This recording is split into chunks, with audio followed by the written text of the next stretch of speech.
베다니 동네에 살고 있던 나사로가 병들어 죽었음을 알고 예수님이 찾아가셔서 너희 동생인 마르다에게 내 오라비가 다시 살리라 그렇게 말씀하셨을 때에 마르다의 대답은 우리 믿음의 실상을 시사해 주고 있습니다. 마지막 날 부활 때에는 다시 살아날 줄을 내가 아나이다. 마르다는 부활을 믿는다고 하면서도 막연하게 생각했던 것입니다. 이는 부활을 실제적인 사실로 받아들이기가 어려웠다는 것을 의미합니다. 이런 점은 예수님의 제자들도 다르지 않습니다. 주님은 십자가를 지시기 전에 여러 차례 자신이 고난받으실 것과 죽은 지 사흘 만에 부활하실 것을 예고하셨습니다. 하지만 막상 주님이 십자가에 못 박혀 죽으셨을 때에 주님을 따르던 제자들 중에 주님이 부활하실 것이라고 기대한 사람은 아무도 없었습니다. 사흘째 아침에 무덤을 찾은 여인들도 주님의 부활을 기대해서 간 것이 아니라 주님의 시신을 마지막으로 돌보기 위해서 갔을 뿐입니다. 그러나 주님은 말씀하신 대로 돌무덤에 안치되신 지 사흘 만에 다시 살아나셨습니다. 제일 먼저 무덤에 찾아온 막달라 마리아와 다른 마리아에게 나타나셨는데 여인들은 곧바로 제자들에게 달려가서 주님이 살아나셨다고 전했습니다. 하지만 마가복음 16장에 보면 제자들의 반응도 믿음의 모습이 아닙니다. 그들은 예수께서 살아나셨다는 것과 마리아에게 보이셨다는 것을 듣고도 믿지 아니하니라고 말씀하고 있습니다. 죽음이라는 것은 예수님을 따르던 제자들조차도 부활을 기대하지 못하게 할 만큼 너무나 확고부동한 절망 상황이기 때문에 그렇습니다. 그래서 역사적으로 보면 사람들은 예수님의 부활 소문을 이성적으로 이해하려고 애를 많이 썼습니다. 그 대표적인 것이 기절설이죠. 예수님이 돌아가신 줄 알았지만 사실은 돌아가시지 않고 기절해 있다가 돌무덤에 옮겨진 이후에 다시 깨어났을 것이라고 그렇게 생각을 하는 겁니다. 그 다음에 시체 절도설도 그 당시에 아주 유력하게 많이 회자가 되었는데 무덤을 지키던 파수꾼들이 잠자는 틈에 제자들이 와서 예수님의 시신을 훔쳐갔다는 주장입니다. 이는 사건 발생 직후에 대제사장 무리들이 민중들의 동요를 막기 위해서 파수꾼들에게 시켜서 퍼뜨린 소문이었음을 성경은 말씀하고 있습니다. 또 여인들이 새벽에 일찍이 무덤을 찾는 바람에 어두워서 그 전날 본 그 무덤을 착각해서 제대로 찾지 못하고 빈 무덤을 찾아가서 소동이 벌어지게 되었다라고 주장하는 이들도 있습니다. 그리고 음모론인데 유대 당국자들이 예수님의 시체를 몰래 따로 억류해서 보관했다는 그러한 설도 있습니다. 최근에는 예수 가족묘지 발굴 이야기로 예수님이 부활한 것이 아니라고 주장하는 그러한 내용들이 나옵니다. 2007년 3월에 디스커버리 채널을 통해서 잃어버린 예수의 무덤이라는 제목으로 다큐멘터리가 방영이 되었는데 그 방송에 의하면은 탈티오트라는 곳 무덤에서 발견된 10개의 유골 단지가 있는데 그곳에 6개가 예수님과 관련된 사람들의 이름이 적혀 있다는 것입니다. 요셉의 아들 예수라는 이름이 적혀 있는 유골 단지가 있고 예수님의 모친인 마리아라는 이름이 적혀 있는 단지도 있고 예수님의 동생인 요새라는 이름이 적힌 유골도 있고 또 막달라 마리아라고 보여지는 마리암이라는 이름이 적혀 있는 유골 단지도 있는데 그걸 근거로 해서 예수님이 막달라 마리아와 결혼해서 그렇게 살았다고 이야기를 하는 이들도 있습니다. 이런 것들을 통해서 예수님의 가족묘일 가능성을 아주 강하게 제기해서 영문을 모르는 사람들의 호기심을 불러일으킨 적이 있었습니다. 그러나 학자들은 이런 주장에 전혀 의미를 두지 않습니다. 그런 이름은 당시에 너무나 흔한 이름이었기 때문에 우리가 알고 있듯이 성경에 마리아가 얼마나 많이 나옵니까? 전부 마리아예요. 우리도 많은 여러분들 지금 성까지 같은 분도 있지만 성 떼고 우리 한번 적어볼까요? 전부 순이고 전부 지연이고 지현이고 뭐 좀 괜찮다 하면 다 그래 하잖아요. 그래서 당시에 마리아, 요셉, 유다, 뭐 야고보 큰 야고보, 작은 야고보고 이웃집 야고보, 뭐 뒷집 야고보 전부 이렇게 불리니까 이러한 이야기들은 그렇게 신빙성이 있는 그런 이야기로 받아들이지를 않습니다. 그런데 이 모든 이야기의 중심에는 예수님의 부활을 믿지 않는다는 전제를 깔고 있습니다. 예수님이 부활하신 그날도 부활의 첫 목격자인 막달라 마리아로부터 시작된 그리스도의 부활 소문이 당장에 온 예루살렘에 퍼졌지만은 제자들을 비롯한 모든 사람들은 이게 도대체 무슨 이야기인가 의아해 했을 뿐이지 믿음으로 받아들이지는 못했다는 것이죠. 예루살렘에서 25리쯤 약 10km죠. 10km쯤 떨어진 엠마오라는 동네로 내려가는 두 사람이 있었습니다. 그들도 예루살렘에서 퍼지고 있었던 주님의 부활 소문을 들었습니다.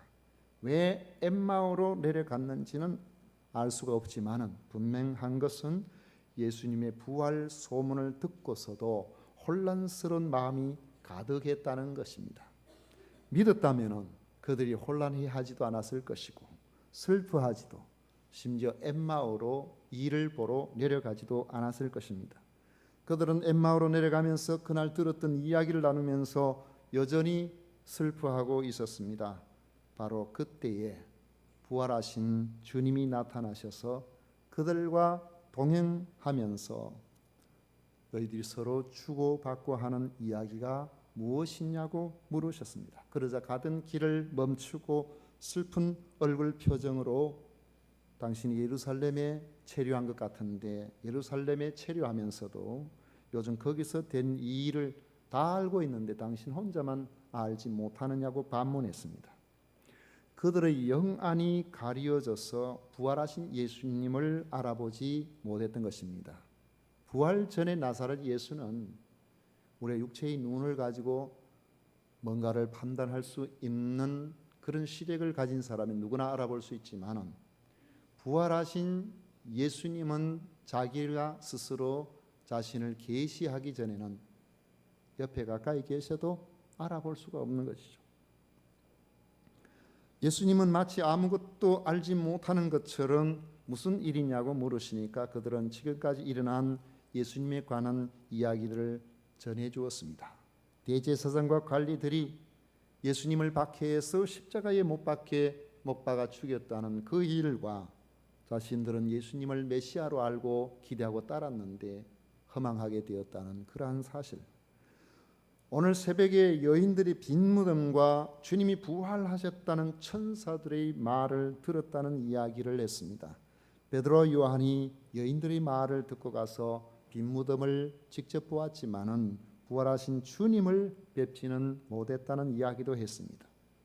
이들은 주님이 부활하셨다는 말을 들었으면 당연히 기뻐해야 될 텐데 아직 믿을 수가 없었기 때문에 그들 얼굴 모습에는 근심이 가득했던 겁니다. 부활에 대한 믿음은 이처럼 어렵습니다. 우리 이성의 판단을 뛰어넘는 것이기 때문에 주님을 직접 보거나 성령님의 강권적인 내면의 믿음을 주시는 그런 역사가 임하지 않으면 이 부활 신앙을 가질 수가 없다는 것이죠. 주님은 이처럼 믿지 못하는 그들을 책망하십니다. 25절 26절에 보면 이르시되 미련하고 선지자들이 말한 모든 것을 마음에 더디 믿는 자들이여 그리스도가 이런 고난을 받고 자기의 영광에 들어가야 할 것이 아니냐 그렇게 말씀하셨습니다. 그리고는 구약 성경에서 메시아에 대한 이야기, 메시아의 고난받으심과 그리고 부활하심에 대한 이야기들을 자세히 설명해 주셨습니다. 그들은 자신들에게 말씀하시는 분이 평범한 사람이 아니라는 것을 알고 엠마오에 도착을 하자 함께 저녁을 먹고 또 숙소에 같이 들 수 있기를 강권했습니다.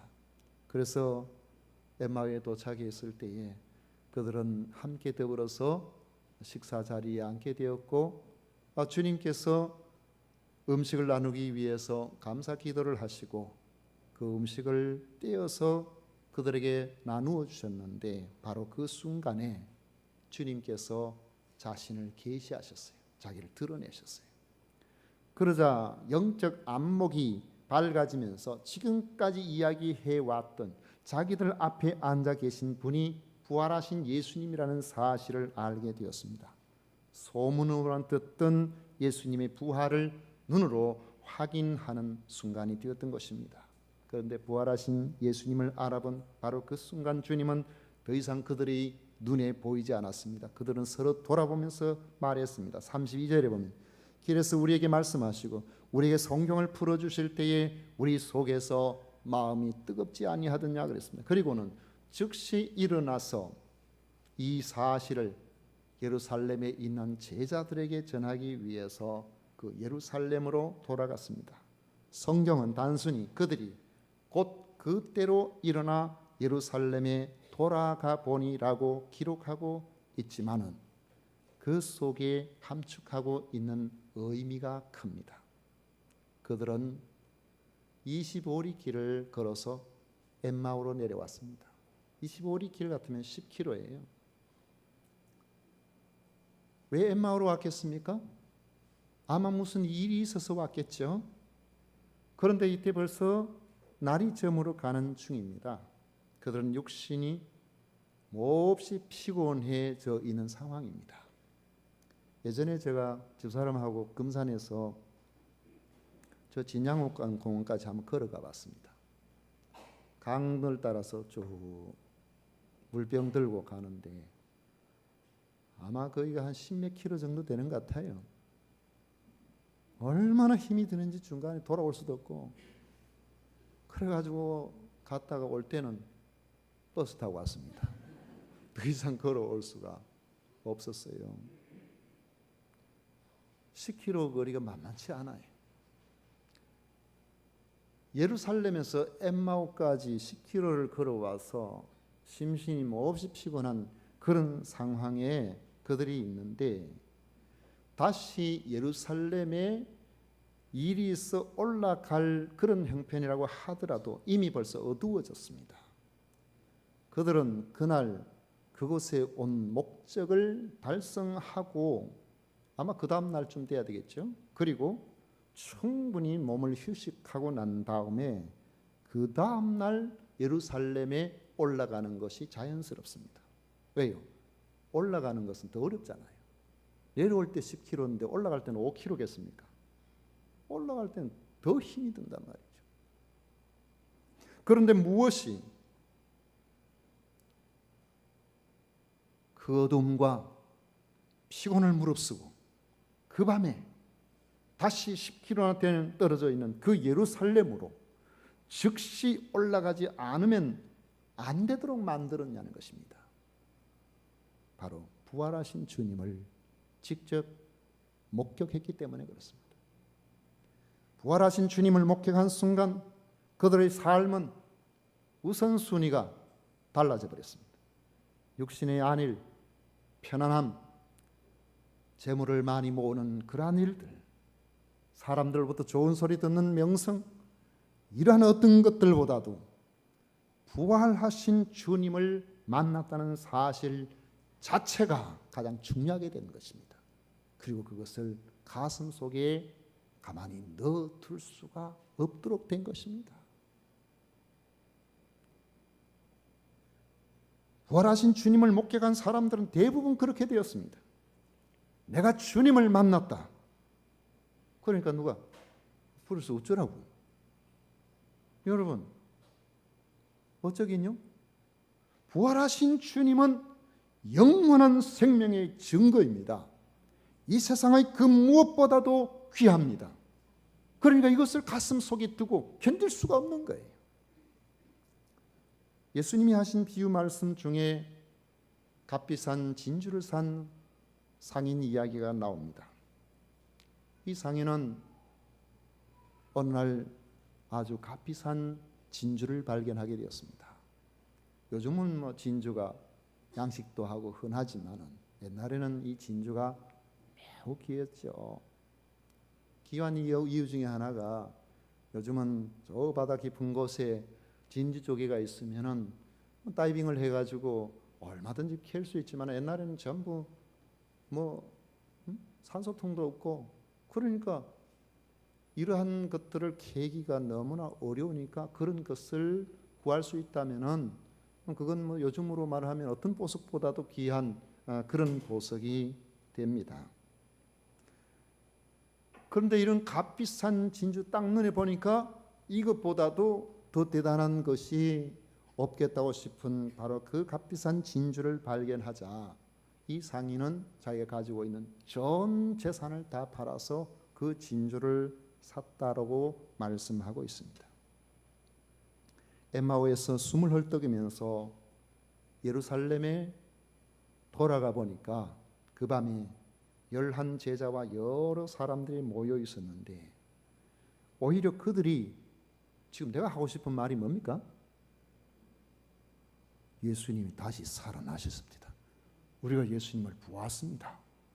내가 지금 그거 이야기 하려고 왔는데 제자들이 우리 예수님 다시 살았는데 베드로가 봤단다. 제자들이 먼저 이야기한 거예요. 김 빠지죠. 지금 내가 그 쇼킹한 지금 뉴스를 전해주고 싶어가지고 올라갔는데 그들이 오히려 말씀해 보시면 주께서 과연 살아나시고 시몬에게 보이셨다 그랬어요. 부활하신 예수님이 시몬 베드로에게도 자신을 드러내셨다는 것입니다. 여러분, 부활하신 예수님, 예수 그리스도를 만나게 되면 그 가슴 벅찬 이 내용을 나만 알고 있을 수가 없도록 되어 있습니다. 제가 생각할 때에 최근에 밀수 한 어떤 시계인지 몰라도 10억짜리 10몇 억짜리 그런 시계가 있다고 하던데 그 시계를 가지고 있는 사람 참 불쌍하겠다 이 생각이 들어요. 왜요? 그 좋은 시계 있으면 야 이거 10억짜리야. 이거 다이아몬드가 102개 다 박혔는데 하고 자꾸 자랑을 해야 될 낀데 그 자랑도 못하고 누구 훔쳐갈까 싶어서 넣어놓으면 얼마나 속상하겠어요. 우리의 영원한 소망이 되신 예수 그리스도의 부활을 경험한 사람 자랑하고 싶어서 견딜 수가 없는 거예요. 예수님을 만나는 그 순간에 그 밤에 올라갔는데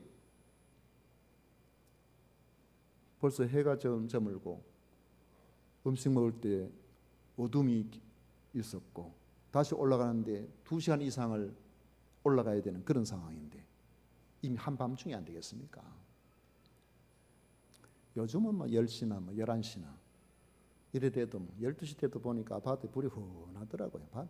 잠을 안 자고 다들 뭘 하고 있는지 다 그래요. 근데 옛날에는 안 그랬죠. 전기가 없을 그럴 때는 저녁만 먹으면 야야 자자 불 꺼라 지름 따른다.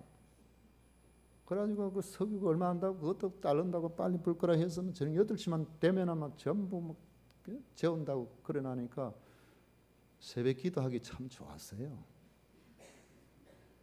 제일 큰 자고 눈 뜨면 3시에 그래 교회 와가지고 아니 3시나 됐는데 우리 목사님은 잠이 많아가지고 아직까지 새벽 기도도 안 하고 그때는 잠이 전부 밤에 그 베드로 제자들 한번 생각해 보십시오. 그 밤에 잠잘 때인데 잠도 안 자고 전부 그냥 흥분된 상태로 있었던 거죠. 왜 그렇습니까? 부활하신 예수님을 만나게 되니까 이렇게 돼버린 거죠. 부활하신 예수님을 만나게 되면은 그 삶이 달라져 버립니다. 생각이 달라져 버려요. 베드로가 달라져 버렸습니다.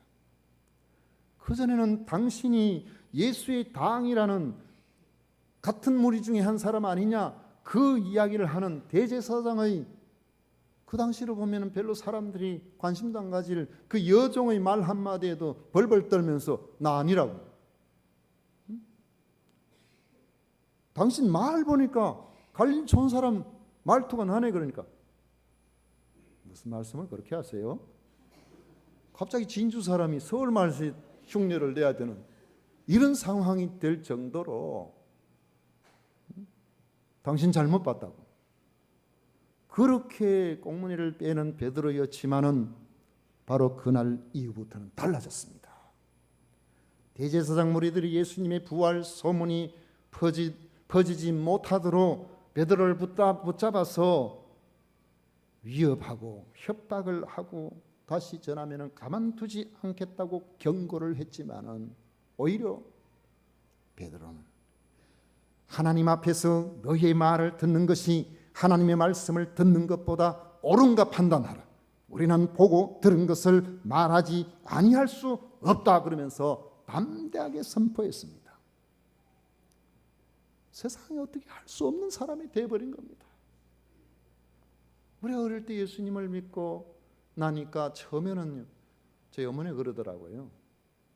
엄마 교회에 가고 싶은데 교회 가라. 가면 좋은 거 가르쳤지. 가서 나쁠 게 뭐 있나. 그렇게 이야기를 하셔서 교회를 잘 갔어요. 그때가 겨울이었습니다. 그 은혜를 받았어요.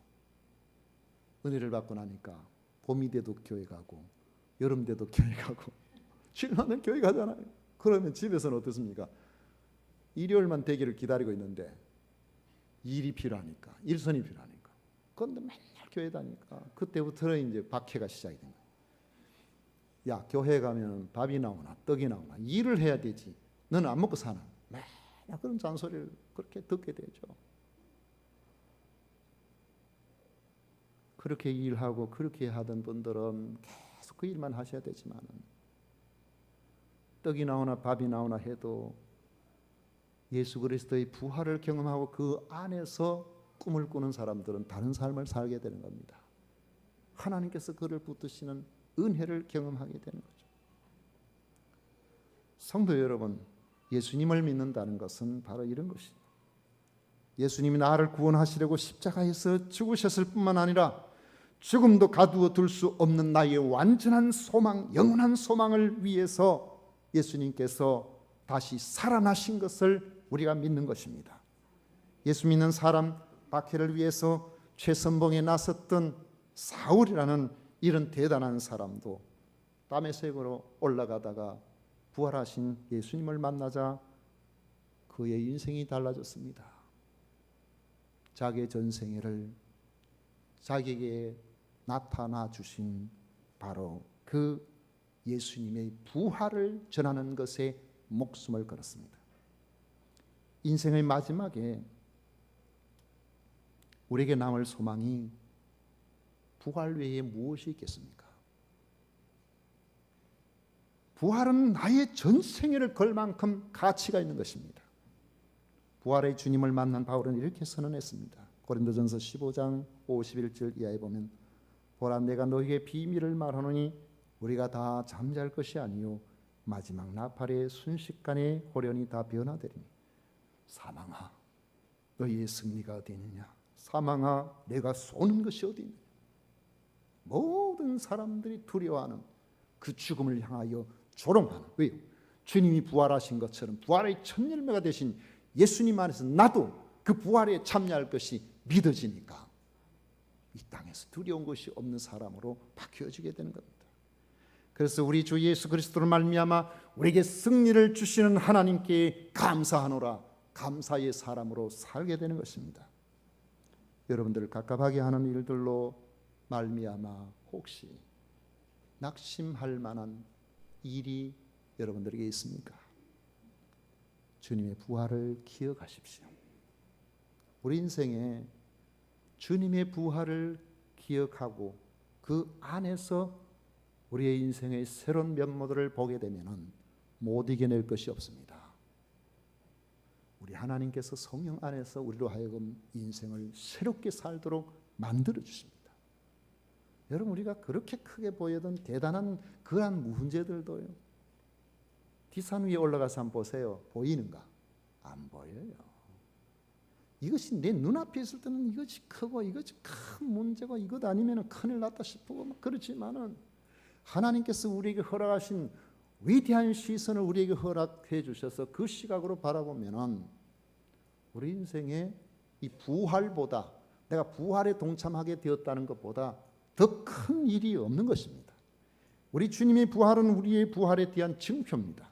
엠마오로 내려간 두 제자가 부활의 주님을 만나자 그 저녁에 당장 만사를 제쳐놓고 다시 예루살렘으로 올라갈 수밖에 없었던 것처럼, 우리 성령님께서는 부활신앙을 통해서 우리에게 인생의 가장 중요한 것이 무엇인지, 무엇을 위해서 우리가 살아야 후회 없는 인생이 될 것인지를 가르쳐 주십니다.